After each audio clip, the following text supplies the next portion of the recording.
Welcome po sa Panlasang Ameripina, mga kaibigan. Gagawa po ako ngayon ng kakaibang Bicol Express. Ayan, ito po yung ating nyog. Ayan, bibiyakin ko po siya gamit itong itak natin. Ayan, sobrang laki niya po. Ayan, at ito po yung sili natin. Ayaw ko po ng masyadong maanghang, kaya 4 lang. Yan yung luya natin, bawang, onion.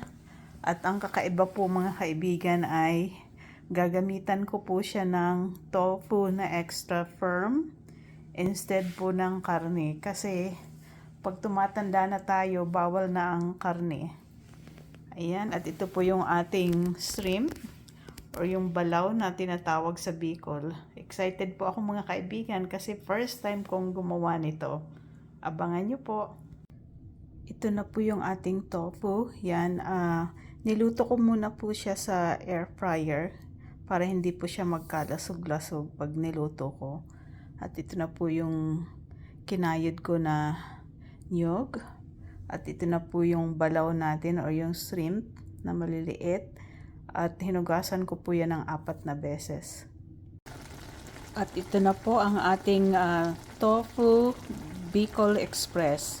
Swak na swak para sa mga taong bawal ang karne at may high blood at may sakit sa puso. Ayan, titikman ko na po siya.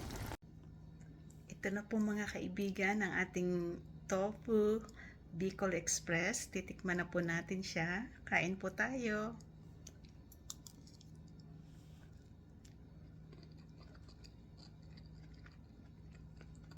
Grabe, sobrang sarap. Akalain mo yun, pwede palang gawin ang tofu na Bicol Express. Kaya kung kayo po mga kaibigan, kung kayo po ay may problema sa inyong high blood sugar or sa inyong high blood pressure, ay kayo po ay mga sakit sa puso at gustong-gusto niyo pong kumain ng Bicol Express pero hindi kayo makakain, ito na po ang sagot sa inyong cravings. Pwede po kayong kumain ng Bicol Express na gawa sa tofu.